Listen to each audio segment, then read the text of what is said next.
You can count on. This is Channel 3 Eyewitness News at 11 in HD.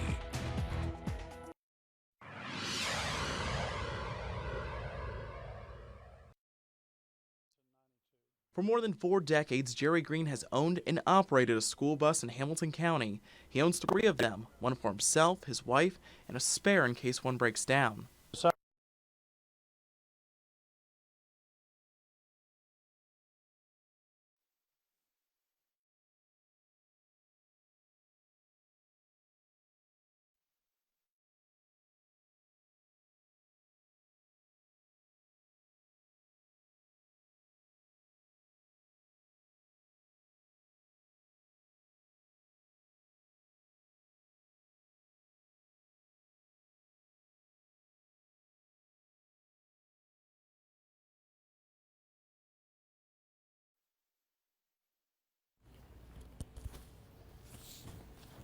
No more Christmas trees.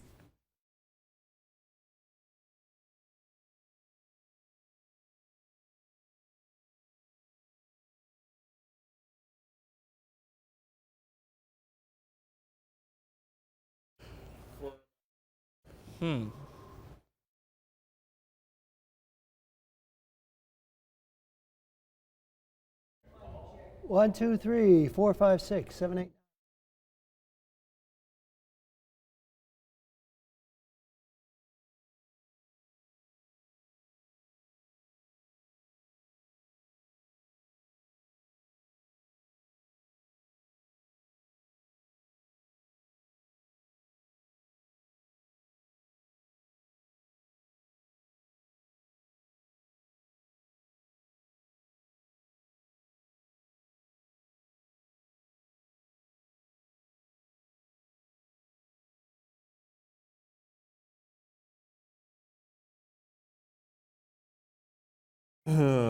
One, two, three, one, two.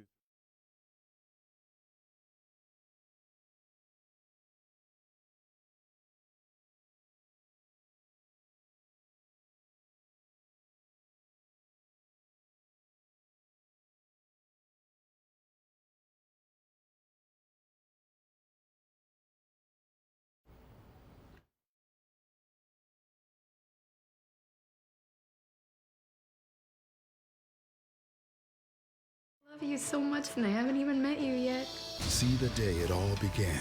Where'd you come from? In a totally new way. Dad, she's been gone for over a year. 14 months. She was my life. Rebecca Pearson, first-time mother with triplets. How's the husband? We lost the third baby, and I'm very sorry. I felt like we were meant to have 3. What if we still are? This Is Us, new next Tuesday on NBC. And the cast and creator discuss tonight's episode. This Is Us After Show on the NBC app. On an all-new Tonight Show starring Jimmy Fallon, Queen Latifah drops by. NBC Tonight. With coverage you can count on. This is Channel 3 Eyewitness News at 11 in HD. Good evening. Thank you for joining us. I'm Greg Glover. And I'm Cindy Sexton. Hamilton County School Board members are deciding whether to continue their contract with school bus provider Durham School Services. They're considering several options in light of the deadly Woodmore bus crash that happened 2 months ago.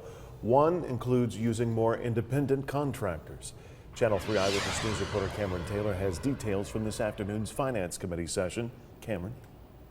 Greg, they're also looking at extending Durham's contract for a year and phasing in more owner-operators. Now, board members say a decision has to be made by the beginning of March.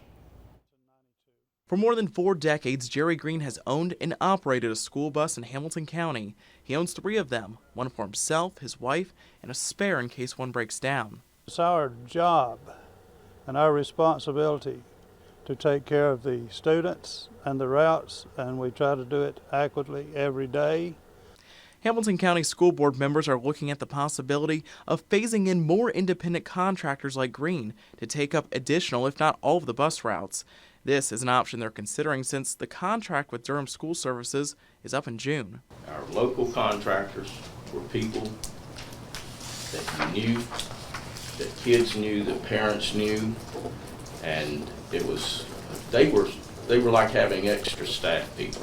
School system records show they have 240 buses on the road. A majority of them are from Durham, and the rest, around 50, are provided by owner-operators. The biggest issue board members face is time, but that's not stopping them from vetting all options. This isn't only a numbers game. This is a question of who's going to take the best care of our kids and who's going to create the safest environment for them. Right now, they aren't sure how much these options will cost. The district spends about $15 million a year on transportation. The transportation issue right now that we're talking about is far more than just a money factor. Some school officials say they preferred independent contractors taking over the bus routes, but they realize this can't happen all at once.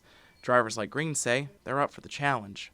And like I said, if the compensation is there where we can get some new owner-operators that can feasibly make it and get by owning and operating buses, then I think we can do well. Now, another couple of options, bringing in another company or even taking all of this in-house. They'll have to move fast since they need to decide by next Thursday whether they'll start accepting bids for a new school bus company to take over from Durham. Live in the studio, Cameron Taylor, Channel 3 Eyewitness News. Cameron, thank you. In response to today's Finance Committee session, Durham says the company, quote, "We don't want to speculate on the future. We are currently focused on working with the district and fulfilling our contract," unquote.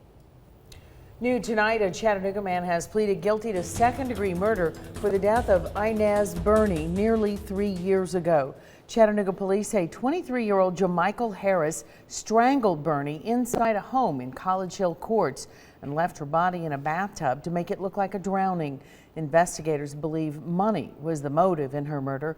Harris was sentenced to 15 years in prison. The Maury County Sheriff's Office is searching for a man who's been missing since New Year's Eve. They're looking for this man, 58-year-old Doyle Dillard. He's from Chatsworth. Dillard was last seen driving a gold-colored 2004 Ford Expedition, like the one you see there, with a gray koala bear on the dash. If you see him or his vehicle, please call the Maury County Sheriff's Office. And in Grundy County, the Sheriff's Office there needs your help to find 25-year-old Brandon Price. He's been missing 5 days now. He was last seen at his house in Tracy City. A statewide alert was put out for all agencies to be on the lookout for him. If you know where he can be found, call the Grundy County Sheriff's Office. In continuing coverage tonight, a positive development days after an apparent gas leak led to evacuations on Suck Creek Road. Colonial spokesperson Aaron Smith says workers have located the affected portion of the gas line and are working to remove it and replace it. On Saturday, residents reported the smell of gasoline coming from their backyards. Betty Nash's home of 50 years is just feet away. The last few days have been anything but normal for her and her family. He told us to have our clothes ready, everything ready, so we could just get in them in a hurry if we had to leave in a hurry. So we did. We had everything. I kept clothes on, outside clothes on. Colonial officials say the company plans to restart the line by the end of the week. Volkswagen has come to terms with federal regulators over its diesel emissions scandal, and they plan to admit guilt. The German automaker says it's finished a, quote, concrete draft statement with the United States in the amount of $4.3 billion. The civil and criminal fines stem from an investigation into whether emissions released from their vehicles intentionally violated the Clean Air Act. VW officials say that automaker plans to plead guilty to criminal misconduct. With just 10 days left in office, President Barack Obama tonight delivered what will likely be his final address to the nation, joining thousands of supporters in his hometown of Chicago to say thank you and goodbye. The president outlined the achievements of his administration, but also shared his thoughts about the future of our country as he prepares to leave the White House. NBC's Jay Gray has this story. When the applause finally faded and he began to speak, his words, as they have since the first time he grabbed the attention of the nation, seemed almost effortless, at times poetic.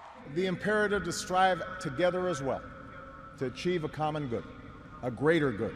Still, this speech was different, because for the first time in his political life, President Obama said goodbye. I can't do that. His family, Vice President Jill Biden, and thousands of supporters in his hometown of Chicago watched as the president touched on what he considered the highlights of his time in office. If I had told you 8 years ago that America would reverse a Great Recession, reboot our auto industry, and unleash the longest stretch of job creation in our history, you might have said our sights were set a little too high.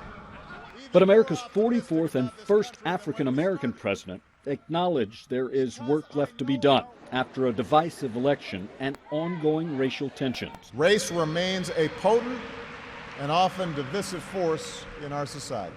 He spoke for about an hour, interrupted once by a screaming protester and several times by raucous replies, another by his own emotions, before closing with a simple message. Yes, we can. Yes, we did. Yes, we can. Thank you. God bless you. May God continue to bless the United States of America. And away. Goodbye. After the speech, the president and first lady spent more than 20 minutes in the crowd, shaking hands, taking selfies, and sharing hugs with supporters. They'll return to the White House early tomorrow morning. Jay Gray, NBC News, Washington. The inauguration of Donald Trump, the nation's 45th president, is constitutionally set for Friday, January 20th.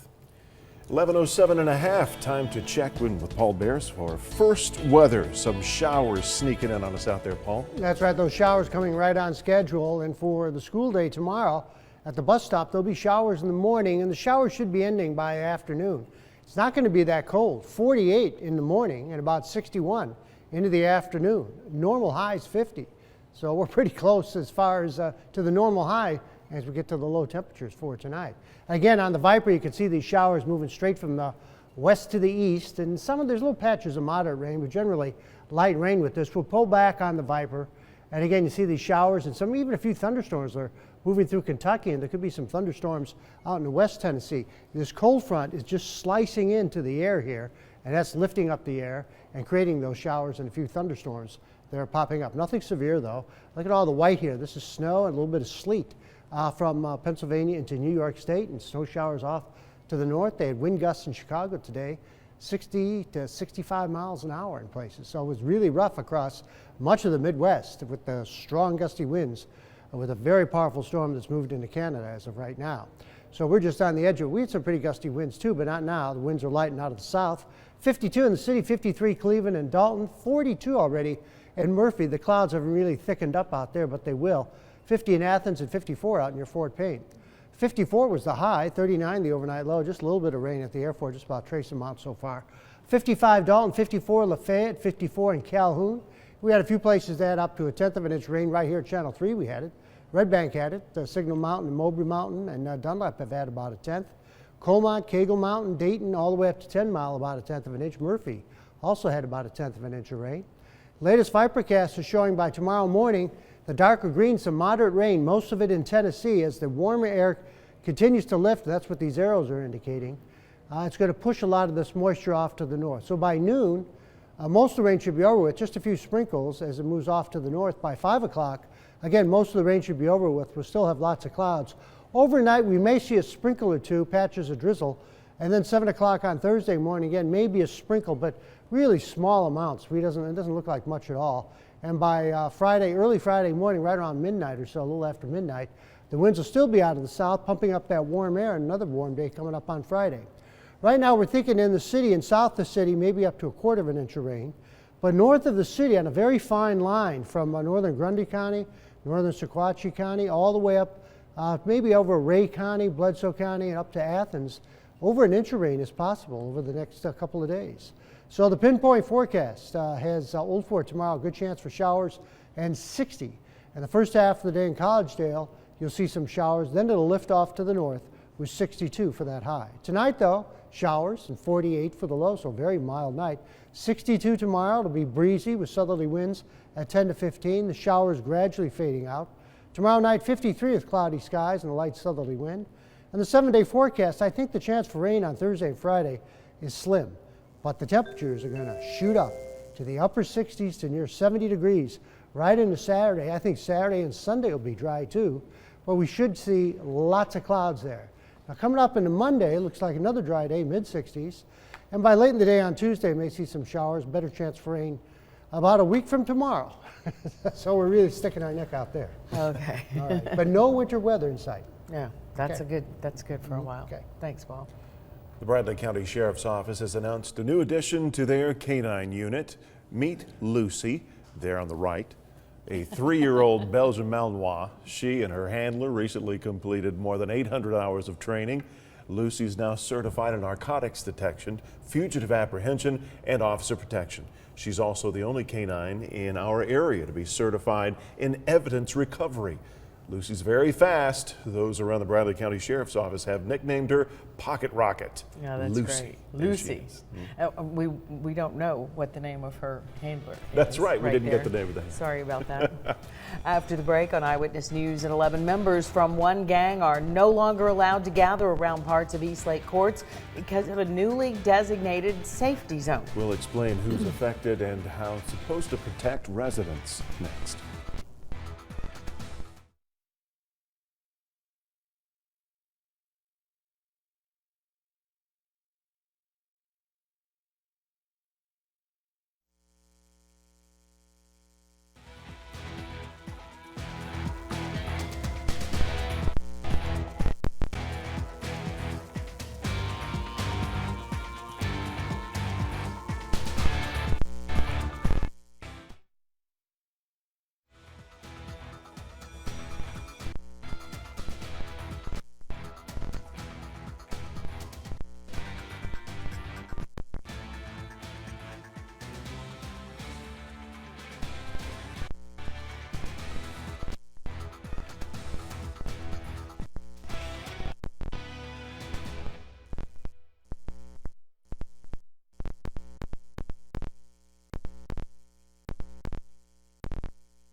Some of Chattanooga's most crime-ridden streets are now considered off-limits to a small group of gang members. A Hamilton County judge approved the district attorney's plan to make it easier for police to arrest gang members. It's what's now known as the East Lake Safety Zone. Channel 3 Eyewitness News reporter Kelly McCarthy spoke to residents in that area who wonder if they'll see any change in their community. A certain group of about 30 gang members are no longer allowed to gather here around the East Lake courts. The district attorney's office has been fighting for this safety zone, and a judge has now granted this request, at least on a temporary basis. For the first time in Chattanooga, there is now a gang-free zone. And some people living within this East Lake safety zone are skeptical. It's supposed to keep it safer, but you gotta remember, gang members got family. They got their child out here and they got their baby mama out here. Wondering if police can really keep some of the city's most violent gang members out. No, I'm gonna be honest, you can't keep them out of here because the police ain't out here enough to keep them out. About 30 known gang members could be fined $50 or spend up to 30 days in jail for things like hanging out with other gang members or having guns. One attorney who represents 5 of the men named says this won't help combat crime. This is not the appropriate way to address the violent crime. I understand the district attorney's position on this. This is a tool that's available for him to use. The district attorney's office wouldn't comment on the new injunction, saying it's still a pending case. Attorney Chrissy Mincy believes a stronger focus on community inclusion and education would be more effective. For example, more job programs, vocational training in schools, really serving this community and allowing them to empower themselves. An idea this East Lake resident agrees with. Help them get jobs too, you know what I'm saying? That might be better off. You get them something to do where they get money in their pocket, they might just stop shooting and stuff. Chattanooga police say although this injunction has been issued, police are not yet enforcing it, saying they still need to work on developing new policies, procedures, and training for this new tool. In Chattanooga, Kelly McCarthy, Channel 3 Eyewitness News. The district attorney's office says from 2014 to last year, crime data shows 177 aggravated assault cases in the area deemed the East Lake Safety Zone, along with 7 murders, 16 rapes, and 188 burglaries. You can find more details about the gang injunction on our website, WRCBTV.com. When we come back to Eyewitness News at 11, $100,000 will go to the person who has information leading to the man police say caused 2 law enforcement officers' deaths in Florida. And avowed white supremacist Dylan Roof will face the death penalty for killing 9 black church members in 2015. What Roof told the jury next.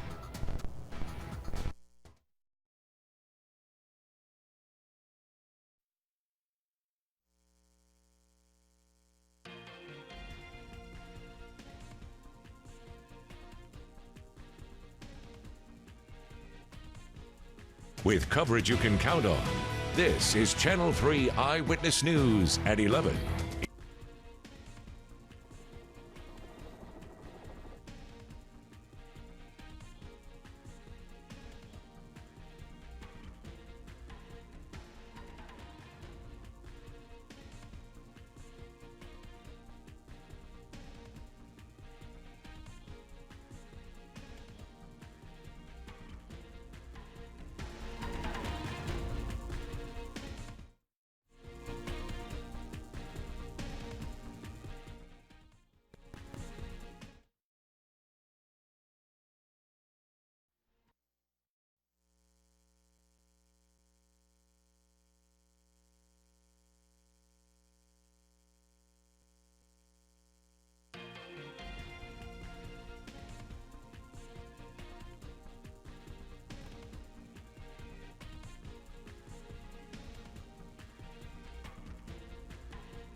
With coverage you can count on, this is Channel 3 Eyewitness News at 11 in HD. The reward for the arrest of the man suspected of killing 2 Florida law enforcement officers is now $100,000. The manhunt continues for Markeith Lloyd. Authorities say he's responsible for the deaths of Master Sergeant Deborah Clayton and Deputy First Class Norman Lewis. Hundreds of officers are searching for Lloyd, who's been on the run since December 13th, when they say he shot and killed a pregnant woman. A federal jury in South Carolina sentenced Dylan Roof to death for killing 9 African-American church members in Charleston. Roof addressed the jury during closing arguments today, saying he wasn't sure what good it would do to ask jurors for life in prison instead of execution. The jury deliberated for 3 hours before reaching the decision. The Justice Department says Roof is the first person to be sentenced to death for federal hate crimes. Louisiana mother-to-be was so big, many of her friends thought she was having twins. It turns out it was just one. A healthy 14-pound baby boy. Wasn't LaQuina Grover's first big baby. Her third child weighed nearly 12 pounds. But when she was pregnant the fourth time, she and her husband also wondered if there was more than one. When he was born, 14 pounds and 1 ounce. And I swear, had I not been on a gurney already, I would have passed out right there when she said that. Loyalty Grover is a little over a month old now, weighs nearly 15 pounds, measures 2 feet in height. After this, Grover says she is finished having children. I guess at that point it is 2 feet in height because length just goes out the window, right? Yeah. Oh, that's right. Yeah. Wow. 14 pounds, and she's done. Straight ahead, here at 11, we'll get into sports. Paul Shaheen is up next.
Mic check, 1, 2, 3.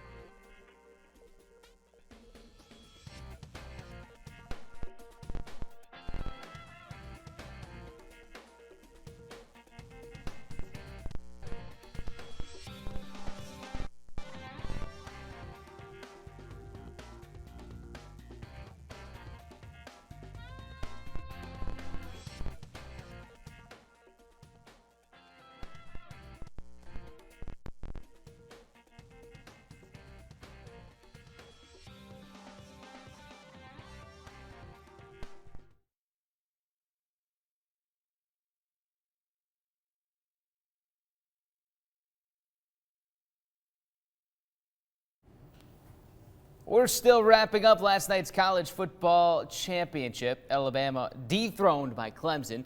24 hours later, we have options. Option A, sound from Nick Saban saying they didn't make enough plays. Option B, Bama fan just can't bear to watch Clemson win, so he Chuck Norris punches his big screen TV.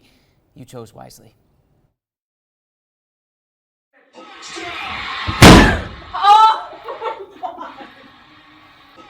Here it is again. I told you. You chose wisely. It was worth it, right? Dude busted his TV on the final play. Watson to Renfro. A Clemson win. A final play of a final drive that lasted 126 seconds. 9 plays, 68 yards. Clemson rolled over a defense that ranked first or near first in every major category for 14 games.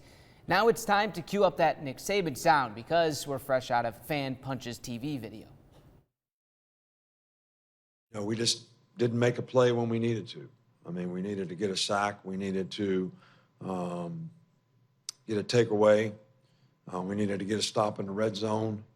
And they made the plays and we didn't. And as I said before, one game doesn't define a team. And I think our team demonstrated time and time again this year that they were winners. Well, the final AP poll is out. Clemson won, Alabama 2, no surprise there. And for the second straight year, the Vols finished 22nd. UT also announced Rock Gullickson as its new strength and conditioning coach. Rock spent the last 8 years as the lead strength coach for the Los Angeles Rams. And that's not all the news out of Knoxville tonight, but first we hear from Rock. This is a great opportunity for me. I've known Butch Jones since 1990. He's a good person, he's a good friend, done a lot of good things here. I told Butch there's 2 reasons I'm here. I want to help him achieve his goals, the University of Tennessee football's goals, and help these kids win a championship. Rock Gullickson, everyone. Hey, the UT basketball team has lost 2 straight in SEC play, and now they're missing a key part to its roster. Junior guard Dietrich Mostella has been dismissed from the team for what the university is calling a violation of team rules. Mostella led the team in scoring over the last 3 games, averaging almost 13 points a game. They play South Carolina tomorrow. Aside from UNCG, the Mocs have been near flawless in league play, 3 double-digit wins and a loss to the Spartans. They're eyeing a 3rd straight overall win as they welcome in the Citadel on Wednesday, a team that shoots more threes than most. Style, anytime you're shooting that many threes, they're going to make 12 or 13 in a game. And we just have to make sure that they're taking really difficult ones and that we don't put ourselves in a lot of broken floor situations to where, you know, we're constantly in rotations and they're getting off open looks.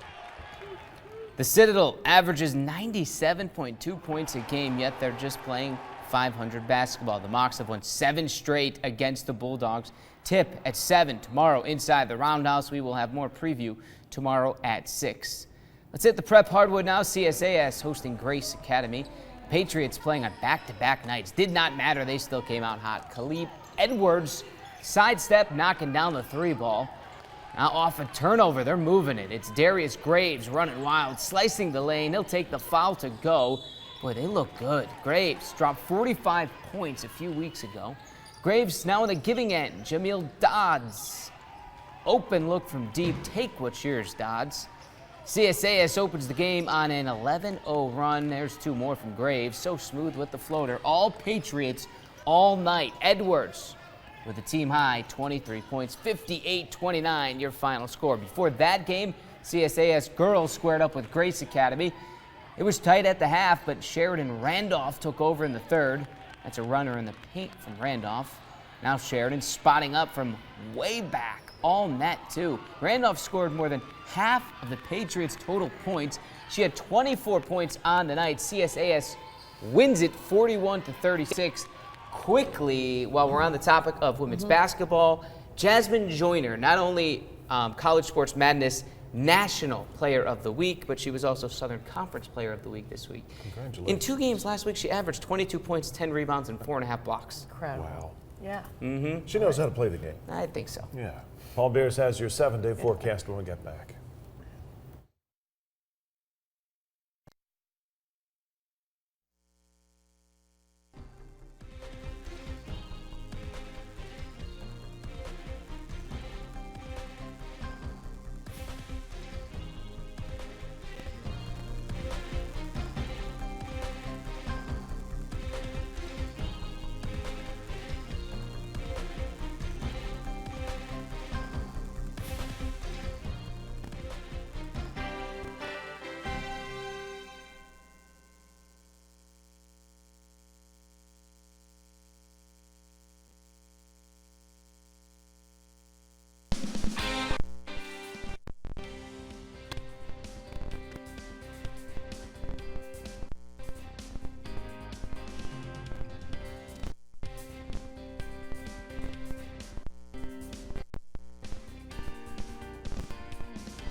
All right, we have showers now. We're going to see showers throughout the night and in the morning. So your planner starts off with some rain, but it's going to be very mild. The temperature is near 50 to begin with, and then showers by noon. Then they should be over with pretty much, with just cloudy skies and temperatures approaching 60 degrees. And about 62 should be the actual high. Thursday and Friday, I think, will be dry and even warmer, upper 60s. Saturday, 70, near 70 Sunday, and next chance for meaningful rain after tonight, next Tuesday, about a week.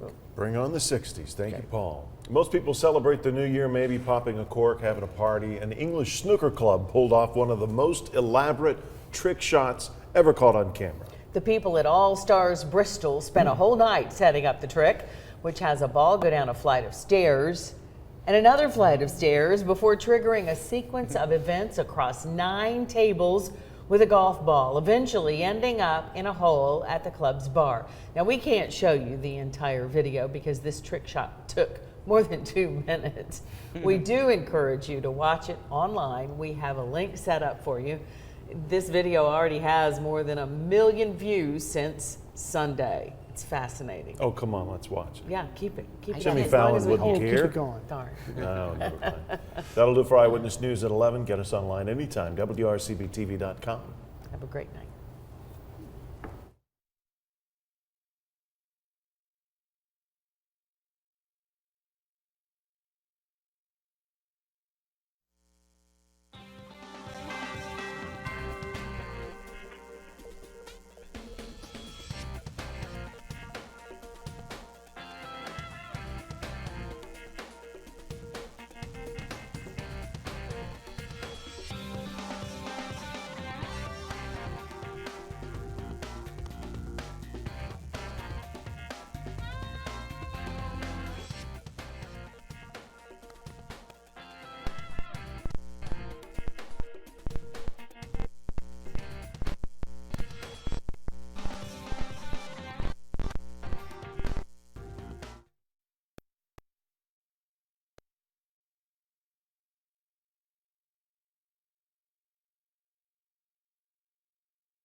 But